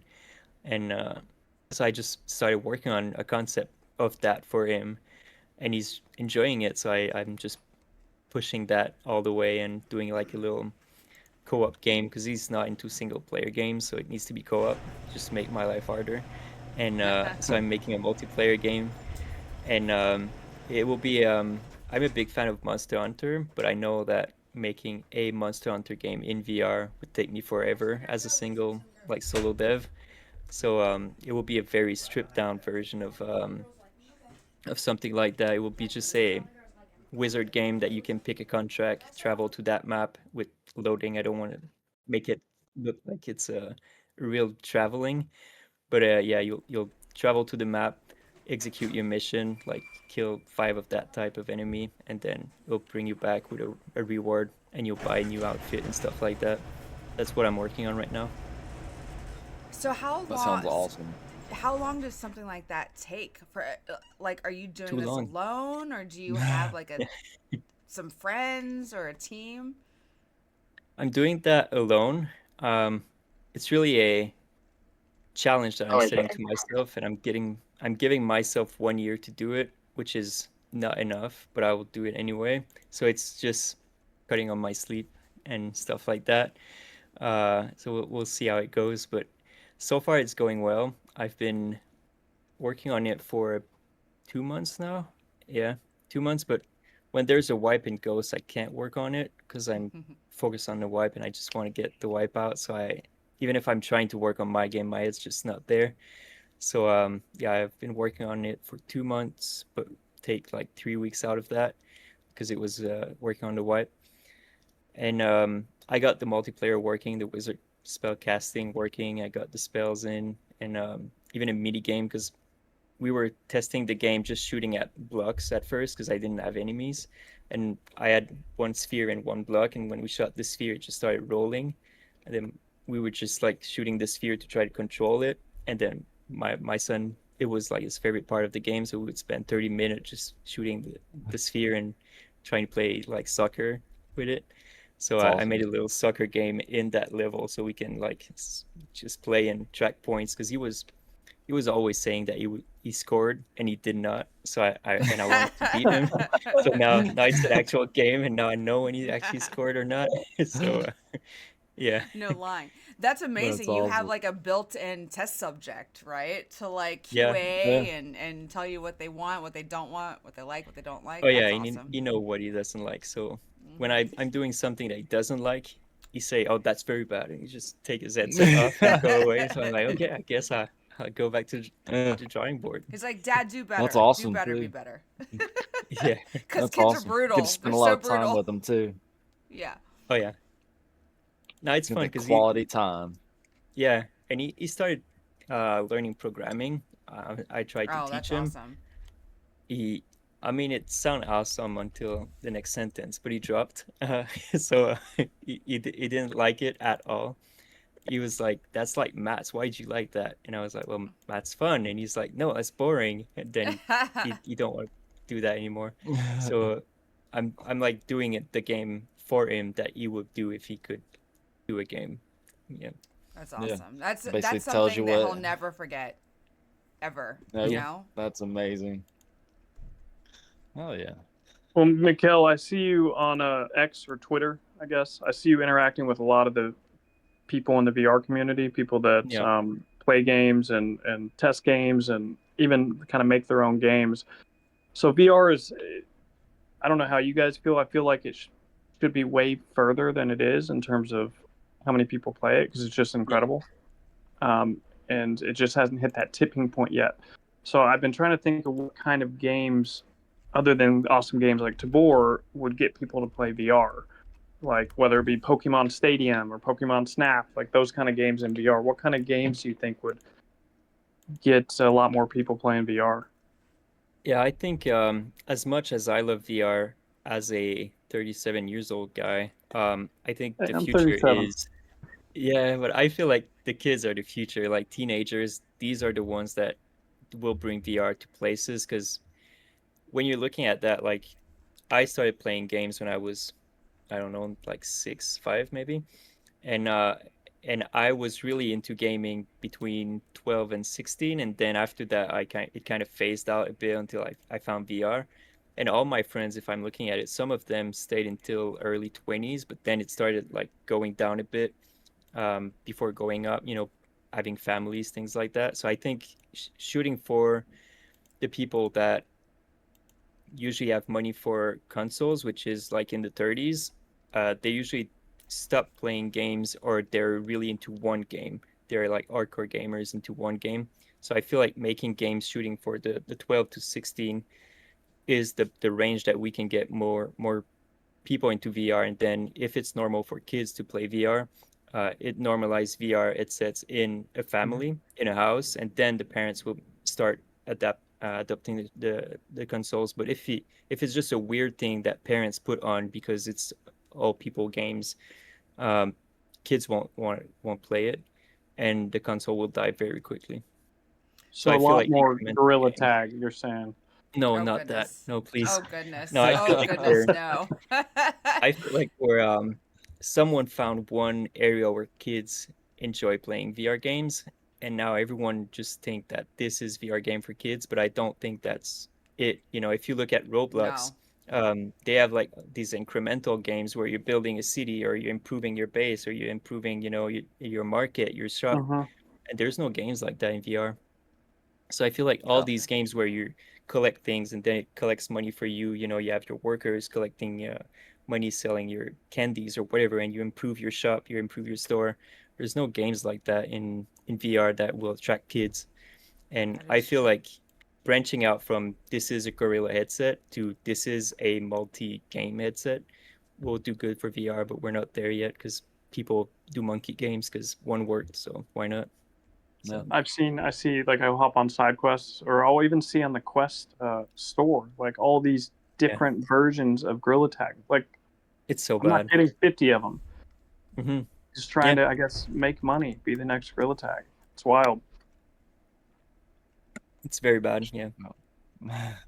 It's a bad name out for us. Yeah, I would love a Pokemon Stadium. I think that'd be cool. Or even Yeah. Pokemon Snap. Yeah. People Pokemon Snap. love There's a game about taking photos of birds that came out on Quest, and oh. I was like, that would be so much better if it was like Jurassic Park or something like that. You Yeah. Yeah, take pictures absolutely. of, yeah, Running that from would be yeah. Oh yeah. dinosaurs. Oh yeah. I don't know. I think VR needs to bring more experiences Yes. I mean, Yeah. for that's like the sure. whole thing. That's like It's the so immersive. Like, take advantage of that. But that's like when we did the extraction shooter and people started buying Ghost of Tabor. I was like, that's fun because we're doing something else. Like it's not Onward, Pavlov, and contractors, just team versus team. But I was also like, I don't think people will try to do something different because we're being the OGs. Like now we are the big thing in VR, so people will just start doing extraction shooters, and that's what happened. Like 6 extraction shooters came out in the next 2 years, and even games that were not extraction shooters turned into extraction shooters. So I was like, why trying to just eat one piece of the bread instead of like finding new breads Hmm. to basically bring VR players? So it's always the industry is always trying to just capitalize on one success and destroy, the potential of that thing by just splitting the player base instead of trying to find new player base to bring to VR. And Mm. that I think is a big issue in VR right now. yeah. VR is very niche. It's a niche Yeah. gaming We're community. we're making it niche by not expanding it. I think Yeah. it's a dev issue right now because the Quest is an amazing headset. Like no matter what you think about Mark or Meta, the Quest is the Mm-hmm. best headset that you can get for your money right now, and it's a crazy device from the future. Like my Quest is right here, and I can't believe the things that I've played in there and that the feeling that you get playing it. So it's there. It's just the devs are not making the games to bring the players in, and that's the sad story. The challenge on us to do better, in my opinion. Why do you think that is? There has to be Uh, some sort of reason. greed. Greed. I think it's just Mm. money. People want money. It's a very hard industry to survive, so I can't blame them. But they just want easy money, and that's the best way. Just take a success, like we said before. Copy a feature from a game because they did the R&D. Well, launching a game costs millions of dollars sometimes, so Yeah. copying that is very, very tempting instead of expanding the offer. Man, but there's just the opportunities are so endless though. They're So many games endless. that, Like yeah, absolutely endless. And it is the future. Like it is quite literally where we're Oh heading. yeah, no Obviously, there's doubt. going to be the flat screen games that people are going to always Yeah, love, but like when VR starts expanding, like the younger generations are going to be 100% sold on that. yeah. That's why I think we need to target the teenagers right now because they Mm-hmm. are adults in like a few years, and they are the next generation that will dictate what's cool or not. And if we try to make it an old people device, then it will die very, very soon. So that's why I think new gens should normalize it, and then everyone else will follow. Yes, I agree with that. And I guess that's where it comes in. Like, I personally am not a fan of the uwu stuff, but the kids love it. Oh, Yeah, they me neither. do. They I love that it. yeah, They eat it up. yeah. It sells very well. So I like it. It's a DLC that people love, and Mm-hmm. when we started talking about that, I was so against it, and Scott was like, "There are kids that want that. Like it's been asked on Discord and things like that. Like we need to do that for them." And we did, and it did work. So he was right. Yeah. Yeah, I won't I guess he use. can be right I every don't. now and then. Every Yeah. now and then, meh, once or twice. You we'll brought we'll the give game them to that. VR, so that's a good We'll give one. them that. Yeah. Yeah, no, it is. Yeah, when so I don't personally paint anything uwu except for the new uwu with the silencers. But every time I do a DLC giveaway, if anyone under the age of like 18 wins, it is uwu, Yeah. like Yeah. resoundingly uwu. Can you spray my container, uwu? I want the girl on it. Yeah. I Yeah. That's never used anything you even my mm, stuff that I get, when you start a new wipe, if anything's ooh, I just throw it in the garbage. I don't even paint it throw it. like the original skin. I just throw it in the garbage. I'm like, I don't want that in my game. But yeah. Right. I mean, it looks And then it now, looks cute, but like I don't want to be running an island with a great big Nah, pink I want the like greedy backpack stuff. I want on. Yeah. camo and yeah. yeah. And then now that you got the uwu, the suppressor, we're gonna see some more suppressor skins Um, eventually. Are y'all we gonna do branch have out and do a little more? we do have a few suppressive skins that we worked on, so I do think that we'll see them very soon. Yeah. Oh yeah. Yeah, that's one Um, of the things I want to see eventually, more gun customization from the accessories, being able to I would paint them love to different see that. colors or even like mag pouches, because I love how the mag pouches look when they're black with the Oh black yeah. Yeah. ops on the tan rig, but like I wish I could carry that over to something else or spray paint like a camo and put it on the tan. Yeah. Um, Now there's customizing your player in Ghost is I think is really, really nice. Like we have a lot of clothing now, and when I go in a raid, it's very rare that I kill like two or three players that are wearing the same kit, like the Yeah, actual loadout, and then even more rare to find two people wearing the same outfit, like combo of pants and shirt and face, and so it's very nice to just see that it looks like a living world basically.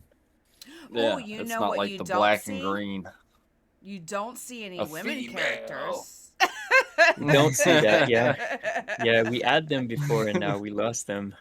It's something that Yeah, we do talk uh, internally about because I we did know. say we would bring it back and we want to bring it back, but yeah, it's not there yet. Yeah, All the And female characters got I left get behind that. in the silo kitchen. Right? They're all making sandwiches back there in that fucking silo kitchen. The office kitchen. Well, we Jesus also need to Right. make Christ. some they characters. No, we're not going to get into that. No. Mikaël, what other games like right now that are out? So I know me and Dylan, the only game we play is Ghost of Tabor and Ray. But sometimes me and Dylan will play Demio, which I think he's talked to you about. I think you said that you told him that you do play that. What games do you play? I like Forefront. I do some Forefront runs when I just want to put the headset 10 minutes on, like on for 10 minutes. I played and then I quit mid raid, mid game, not raid, and I don't really care because people are not playing as a team, so I don't care about quitting and leaving them in trouble. So it's a fun thing. I played a bit of Into the Radius, the second one, but it's not. I know they're still making changes, and I don't want to play a game and go through it and then have to reset to get the new features and things like that. So I'm really hesitant on doing that. I love Tactical Assault. I think they're doing a very good job over there. It's a good game to play co-op. Yeah. And yeah, Demio, it was pretty nice, but very short. So I finished it and never looked back, sadly. What other games do I play? I'll bring up my phone so I can actually tell you what Yeah, game I played. Tabridler's been. Is it Did you ever play, tactical assault you've been trying to get me to play? Tabridler. Yeah, I've a heard good great one. things about it. I've watched some people play it. It looks fun. It is fun, yeah. It's a different. It's like I don't know. It feels high stakesy because you're on a mission. You got to complete this objective. Yeah. But they make it hard. The AI is difficult. Like It is hard, and you need to make no respawn. Like you do no respawn and then try to do it, and you'll die. You won't complete the mission. kind of reminds me of like for a yourself. intense Onward. Oh yeah, Onward was very good back then. Onward was I fun. I just got played it. lost in all the milsim stuff because I don't Yeah. know all that lingo. So then I'm like, Same. everyone's like, "Oh, you fucking loser, get out of here. We don't want Yeah. you." Blah blah blah. Like Breachers hardcore. was a lot of fun, but it's not Breachers very. was fun. I can't. I get bored of it kind of after a Yeah, couple days. it's like Rainbow Six Siege. You play a couple of games and then you quit. But yeah, that's what I did too. I played Reeve for the final day. That was sad. I Yeah. really enjoyed Reeve. Played Virtual Skate. I'm terrible at it. It's a skateboard sim game. I thought I'm about very playing. bad. Oh yeah, I'm That sounds very, crazy. very bad. Like I go online just so people can see how bad I am. And then I just try to do tricks and nothing works. Like I keep falling. I'm very, very bad. I just don't understand how skateboarding work. So I show people how bad I am and then I quit. And that's my thing in I'll there. try. I grew up skateboarding. I skated my I whole life. tried. Oh yeah. Did you do the half pipe thing? Quarter pipe. Like Oh no, the I never played it. the- I wanted to play it. I was thinking about it, but I mean in real life. But in Did real you do life. the oh yeah, I In did real half life. pipes. I was more street, but I did some half pipes. Yeah. That's the first thing I I did tried mainly- skateboarding. It Yeah, I did hurts. mainly handrails. It does. Yeah, skateboarding hurts. I did handrails and big staircase sets and ledges Oh, that's and cool. stuff. Yeah. Yeah, No, I racked my boys on some handrails for sure. Yeah. That's So- Painful. the Mikaël, half pipe is intimidating. in Oh, yeah. terms of like Scary. in a perfect world, ideal state, what flat screen game would you love to see go into VR? GTA, I think. Oh my god, wow. yes. Yes. Yeah, Yes. GTA yes, San Andreas yes, on yes. Quest, please, Mark Zuckerberg. Yeah, no, I think That would be GTA because great. you get a bit of everything in there. Mhm. You can role play and just try to drive and do your red lights and green lights or you can just take the sidewalk and just run into everyone. That's Yeah. probably what I would do the most because it looks fun. Like just see people jumping over the windshield and yeah. I would feel like take it's a game that GTA's you can do intense. everything. Yeah. That would take VR to the next level for sure. Oh man. Oh yeah. I wonder if they're thinking through that at all. You know, I wonder if that's Rockstar? like, yeah. No, because I talked to a friend of mine used to work at Rockstar, and when they did like a detective game in VR. What was the name Was of it that the one? LA Noir? Was Yeah. that the one? That one. Yeah, so they did that game in VR, and it felt very bad. So they gave up on VR, and they don't plan on using VR ever again. So that is That's a sad. But statement. yeah, I think that's Yeah. a bad game to do in VR. I don't know, just my opinion on it. yeah.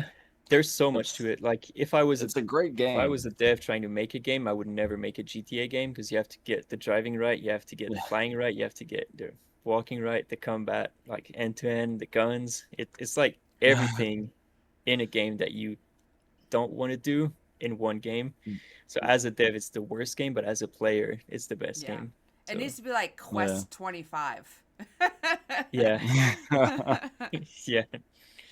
But yeah, Uh, if I'm trying to think about other games, I feel like a fishing horror game would be great. Like there's one called Dredge on flat screen that I've seen. You're like in a boat and you just like it.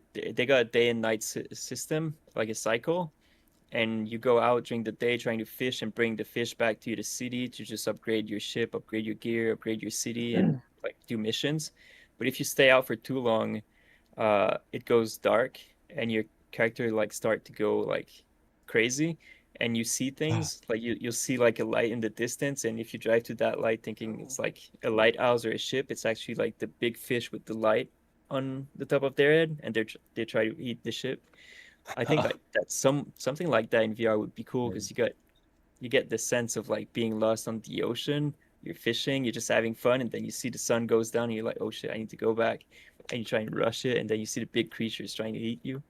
I feel There's like like a that in lot VR of would be depth and dimension in a game like that in VR wise. yeah, and it's not a too big of a project. Like it's something that a small team could do. Just say small fishing game, and you add these little elements. It's super simplistic visually too, so I feel like it's something people could achieve. that would be awesome. Yeah. Yes. I don't know. VR is crazy. I What's started a what game you 3 years guys would like ago. to The go first to VR? I would love oh a Ghost of Tabor Battle Royale. Drop Oh in, yeah, grab your yeah, loadout, but all the same mechanics as Ghost of Tabor. Jesus Christ, that'd be made like a Verdansk map. That'd be oh wild. it'd be yeah. cool to see like if Ghost had a battle royale mode where you dropped in, you had to loot things, and you started off like with a base loadout, 0 to hero. bare minimum armor, I'd like be a hooked. Imagine winning that. handgun, and yeah, there's like 50 people just going ham, and you got to extract. Yeah. That would be um I don't know, VR, seeing a game going to VR. Phew, I would like a Dragon Ball Z game. that would be neat. Yeah. Um, God, I don't even And know. Beowulf There's so the many Tabor Hunger games. Games. Yeah. He would love that. He would love that. There's just so many games. I mean, honestly, like ever since I feel like having even like a Yu-Gi-Oh game with a card, you got the dual Oh my disc on your god. arm, you look at, throw down the card, like see the creature Yeah. come out and fight, and they do all Yeah, their Yeah. spells and stuff. Like that would be something that'd be I sick. would love Like that. That would be fun. Remind me of Yu-Gi-Oh on there's just PS1. I loved it. yeah. There was that card game on PlayStation 2. I think it was called Eyes of Judgment, and you needed the PS2 camera, and then you had the cards and the board with like sensors on it. Well, not sensors, but like special prints, like QR codes almost on it, and then you would like play the game with the cards on the board, and it would read it, and then on your TV you would see like creatures coming out of the cards and fighting and stuff like that. It was Oh, super damn. cool, and I was like, that was AR before AR. That was Yeah, right. yeah. That'd be sick. So, There was if we could rewind it back a little bit, what would you say was the game that you played that got you like absolutely hooked into gaming? Like the very first game or any other time where you picked up a game and you were just hooked? What would that have been? It was Rampage. Rampage Oh, I World Tour. loved Rampage. Yeah. Yeah. I played games before that, but I was never really into gaming. And then I tried Rampage, and I told my parents that it was like an innocent game that's just like creatures and you just play with them, and they were like, "Okay, we'll get you the It is game." not They innocent. bought me. No, it was not. And then I was just eating people in buildings and killing them, and I was like 7 years old, I think. I was having so much fun, and I was not playing when they were there, so I could play it, and they never knew it was a very violent game. So it was fun, and when you died, you were like a super big creature, like Godzilla creature, and when you died, you would turn into like a little naked human, and that was so funny for a 7 years old to turn into like that little naked guy that just was hiding, like and trying to run away. So yeah, that was my game. That'd be fun in Rampage. VR too. Rampage, They made a VR game. first, did they? It was on Steam, Oh, they and it was did. I only bought it. for yeah, it was only for like they launched they made a Rampage movie, and they had the VR Oh, game yeah, for they like did. a few months. Um, I'll send you the link. I don't think you can buy it anymore, but it was a super limited time demo game. And you were in the city. You could pick your character from the movie, the gorilla, the lizard, and you could just punch buildings, throw things. It was very I fun in think I VR. bought it. I think I have it. You weren't climbing the buildings, but they were running around with city little guys, and you could eat them and throw them around. Um, yeah, it was like 2017, I think. It was so long ago. I don't remember all the details, but I'll try to find the link and show you if it's the same game we're talking It might about. be a different game. I'll find out which one I've got. I'm looking Yeah, now. it was so fun. Yeah. I think one of my first games was on the N64. It was like, I think it was called Gauntlet of Legends or Legends Gauntlet, something like that. That Yeah, was so fun. gauntlets. Yeah, it was great. That was an amazing one. Yeah, And then I remember the late nights staying up playing. Parents come out and you're just like hiding. Like, no, I'm asleep. yeah, yeah. I played games until um the PS3 came out, and that was the last console I was excited about. And I played a few games, but I bought more games than I played. I was trying to convince myself I still like gaming, and was just not doing it for me. And then I bought the PS4, and I remember leaving it in. Went day one just to buy the PS4 when it came out, and I came back home, and then I had something to do, so I didn't plug it, didn't play it. And 1 month later, I was like, oh shit, I have a PS4. And it was just still in the box, and I was like, I think I don't like gaming anymore. And then I got into VR, and I realized it was just not into flat screen anymore. What other VR And once you games play do you play VR, it's other than like So I Forefront? play, yeah. Other than Forefront, I play. My nephew just got into VR, 3 weeks ago for his birthday. He got a VR headset, so I got him a bunch of games. So I played a few with him, and there's a game called Dungeon. Dungeons of Eternity. No, not that one. The one that looks like Oh, Minecraft, Ancient Dungeon. okay. Um, yeah. So we've been playing that one, and it's all like voxel base. It's little creature that look a bit like Minecraft, and it's really fun to just cut them. Wherever you hit them is where they will cut, basically. So you see them splitting and things like that. It's super satisfying. It's a very good game. Oh, that's pretty neat.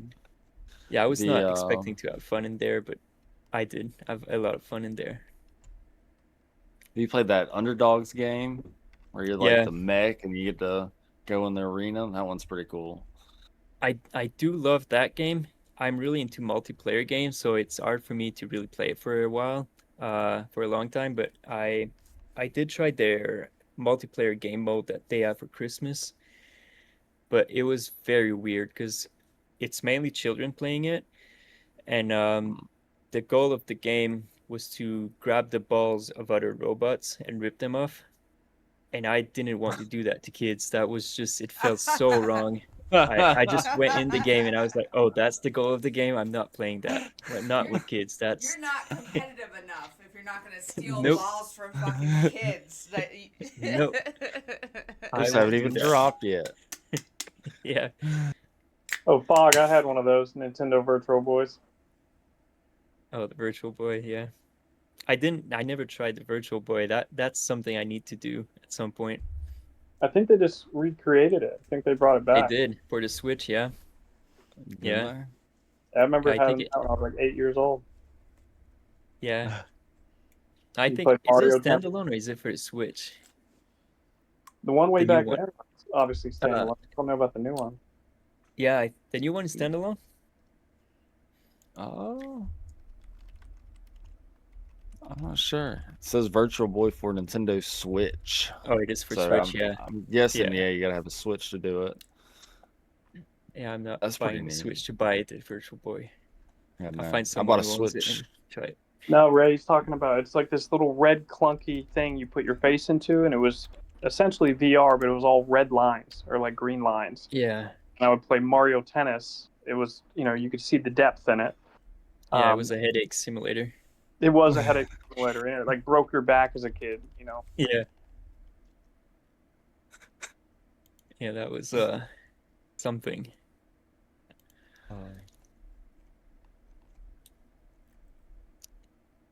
Yeah, I feel like I don't know if you guys been following all the new devices coming out that they've been showing in Asia lately. It's like almost looking like sunglasses with the power of the Quest 3, and Can't wait. it's this yeah, it's like super light.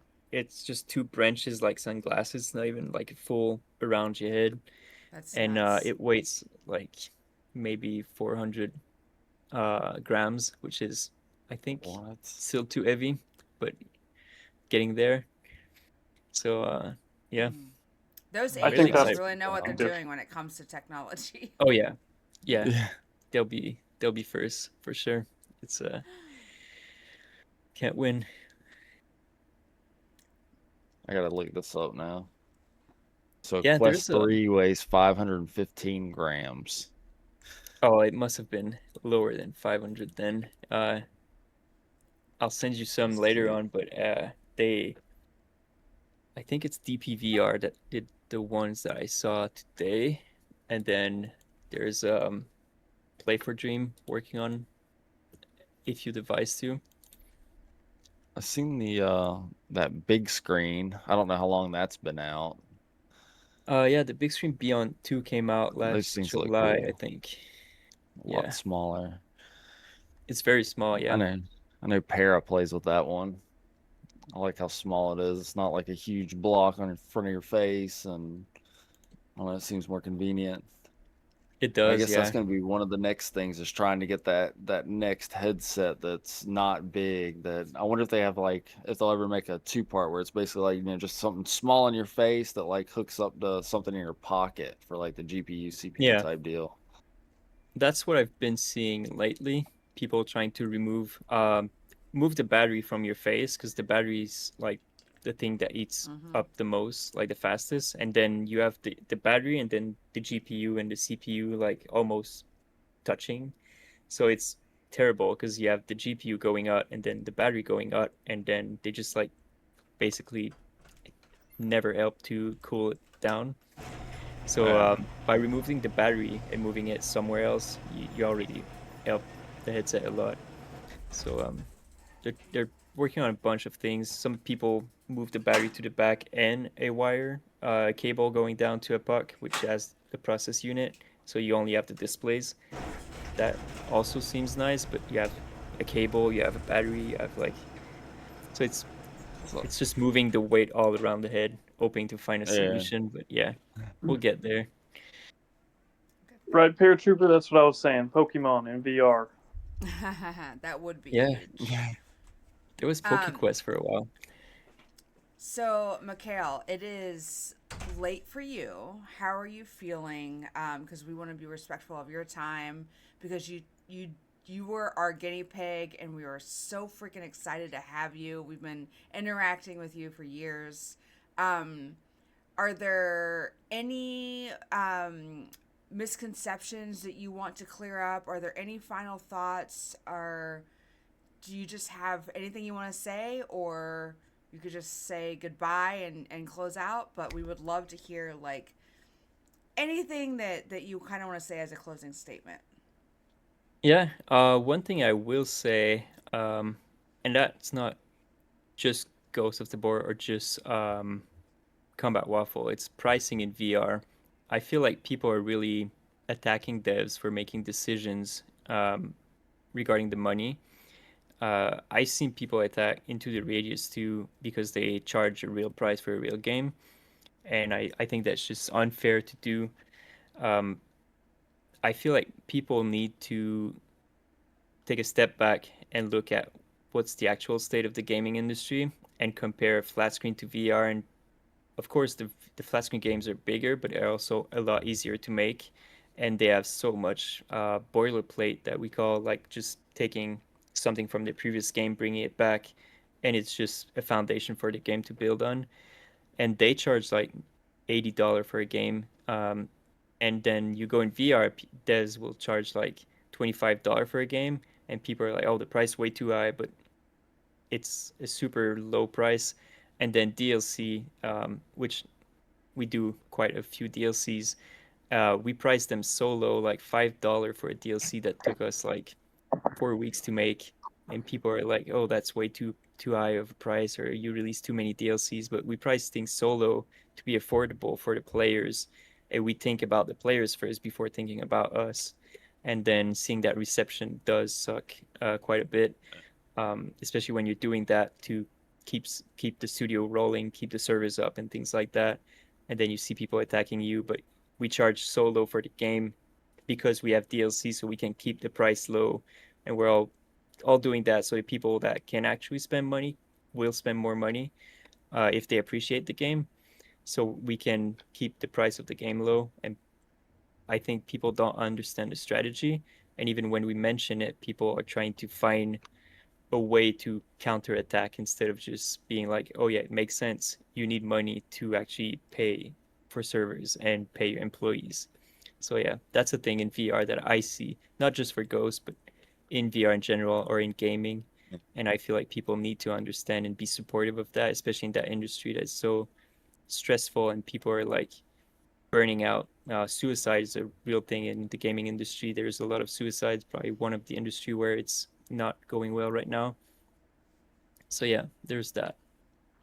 Yeah. One of the craziest things is you don't even have to buy the DLC. That's a choice. Yeah, Exactly. yeah. Like, if Yeah. you've got the money, buy it. Why not? If you don't have the money, it's okay. Like, it's not the end of the Yeah, world. and you can pick up the weapons from your enemies or your friends. Yeah. Like if your friend got the skin, you want the skin, tell him to bring Yeah. it in raid and kill him, and you'll have the skin for free. Yeah. Like we're Exactly. basically we're letting people use the DLC if they pick up the weapon and the DLC's on it. So Yeah. I feel like Yeah, we're pretty generous. I hand out Founding Daddy like candy. Yeah, but not on purpose. He Probably. just dies with them. Yeah.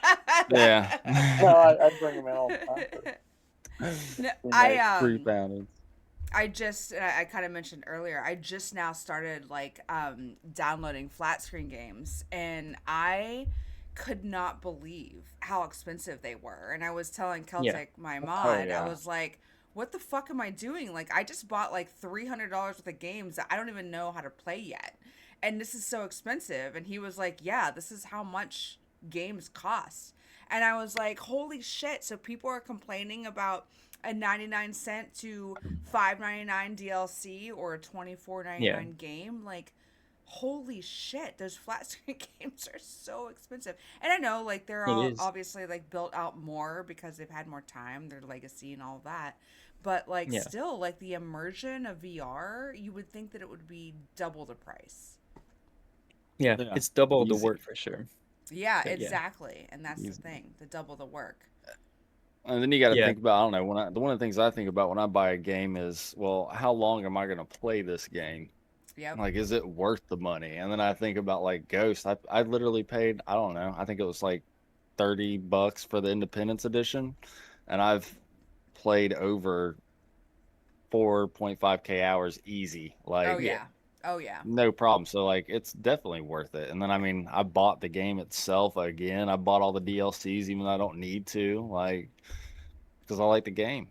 Like, and I mean, it's nothing to pay $5.99 for DLC when I literally, like, Diablo, I bought that game, and then I just bought another $20 DLC for that. Mm-hmm. Like, yeah, the DLCs are expensive, but it's choice. Like, I just appreciate supporting the people that provide me entertainment. Like, it's nothing for me to spend a little bit of money, but it shows that I care, I guess. It's my way of showing appreciation, you know? And all the ones complaining, they're going to have no problem spending over $100 for Grand Theft Auto 6. Mm-hmm. Yeah, that's the sad truth. Like, they'll complain to devs that they can actually talk about, but they'll just buy the game of the devs that don't care. Well, I don't want to say don't care, but just put a game out and don't interact with their community. Right. So I feel like the closer you're to your community, the more they expect you to just give everything away because you're just like a normal human. Basically, you're just working on games, and then they see the GTA people as gods because you can't touch them, you can't talk to them, Yep. which is like creating that window, that wall sometimes help selling stuff because they see you as a studio, as a company, and we're trying to be more humans than an actual studio. So yeah, I And I think think people that's see going to us as be humans. the longer term success of the game is going to be you guys all actually listening to the community, and there's always going to be the naysayers, but there's going to be the people who also follow that roadmap and see like the trends of where people have wanted to see different things and how you've kind of like weaved that into your roadmap along the way, and it'll get there. I mean, like, this is still, Yeah. in development, and it will always be in development, right? Like, you're always going to improve and change and adapt and grow and all of those things. And there will be people, and there's already so many people who understand that and see that and appreciate that. And I think that's kind of also like some of the windfall you guys see is being so ingrained in the community, so you have to hear that negative feedback as well. But like the people who really appreciate you and what you guys are doing at CWS and the game that you have, like, we might not be as loud, but we're way more appreciative. And I think that kind of shows in the players and the continued success of the game and the hours played and things like that. So, I mean, fantastic.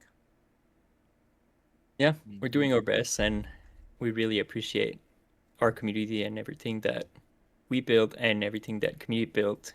Because I don't think we can take all the credit. I think the community built Mm-hmm. itself, with the streamers, with the players talking to each other, with the everything that branched out of it. Mm, That's one of the Absolutely. coolest things. Yeah, this Yeah, community has brought all of us together. I mean, it brought us together with you, our chat. I mean, like our Discord, like all of the things that I never knew were even something that I could reach or we could reach. Like having that support and just spreading like a lot of kindness and all of love, at least in my experience, right? Like, again, there's always going to be people, but very few. I mean, we're all just so happy to be part of this entire community and gathering around something that we all love, even when it's not at its best. Like, yeah, we're all here for a reason, and that's amazing. yeah. No, I think we've been through a lot of ups and downs, um, as we try things, as we try new wipes and new stuff, and I do think that um, the next swipe, I don't want to oversell it, but the next swipe, I think we've been putting a lot of effort into making it right. Mm-hmm. Um, we've seen the survey for the bunker, and we've been reading and interacting on socials, and I do think that next swipe will be fun. I don't want to oversell it, but fun will be the word that I will use for now, and then No. we'll see. I love Well, in a it. game like this too, you got to find the balance. Like you can't just Yeah, release stuff every time. You got to Yep. yeah, fix, release. Like it can't just be releasing new maps, new content nonstop. Otherwise, that's going to be what's expected all the time, and then yeah, everyone's going to get bored because you can only do so much. Yeah. right, So, yeah, I also think there's a but misconception about with the people who think that just because you put out like new content, that means you're ignoring like certain other things that they would like to see fixed. And like yeah, that is to me, just being on the outside and looking and seeing what people are saying, seems to be the biggest misconception, is that like you two things can't be true when they can.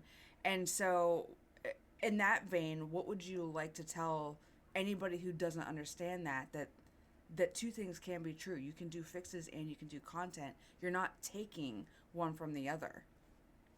Yeah, I think one of the thing that is really, really hard to sell to the people or at least educate them about is different people do different things in the studio.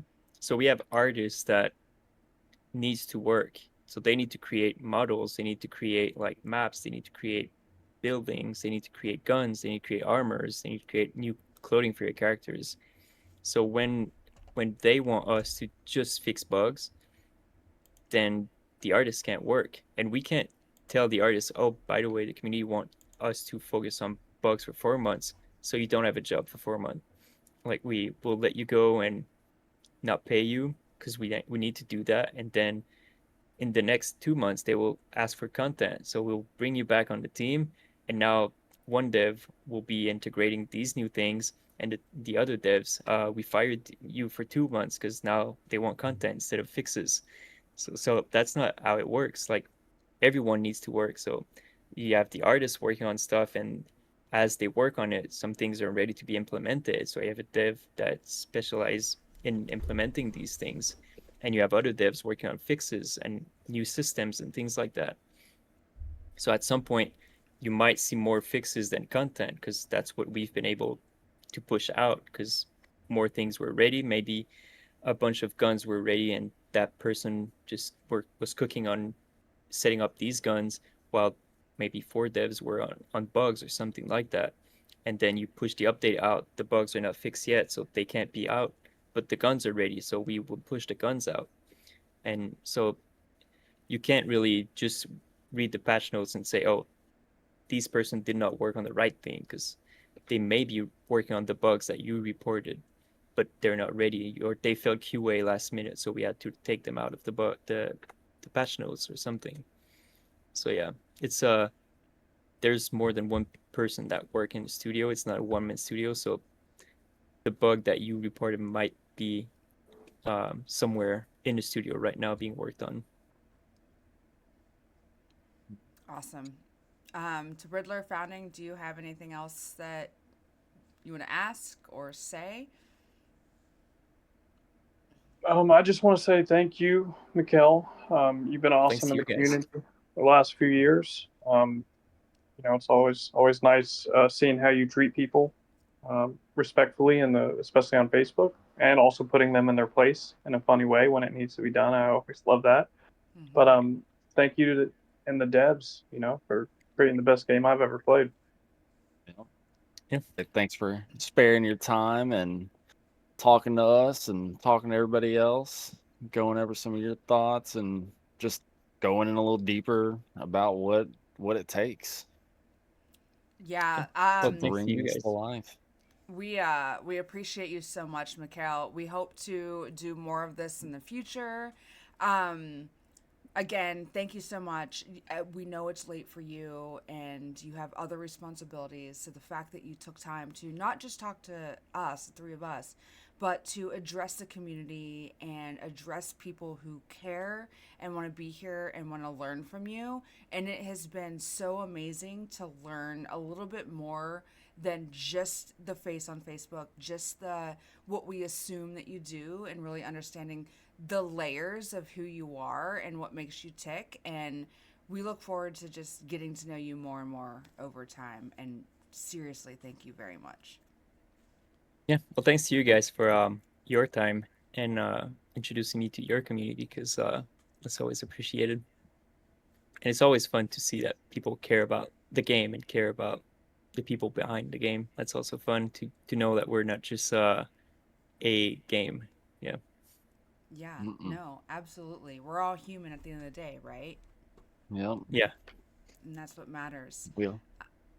So really quick chat. We are going to take a quick break and we are going to switch over to Ghost of Tabor raids. So hang tight. But give a warm goodbye to Mikaël and the fact that he took his time to talk to all of us because this is phenomenal. So thank you all. Yeah. Thanks Woohoo. everyone for participating, hanging out. Hell yeah. All right, I am going to switch over to Tabor, so stay with us for a few moments. And Mikaël, we will talk soon. Thank Yeah. you. Thanks, Thanks, Mikaël. Mikael. Thank Enjoy your you, raids. Mikaël. Thank you. Thank you.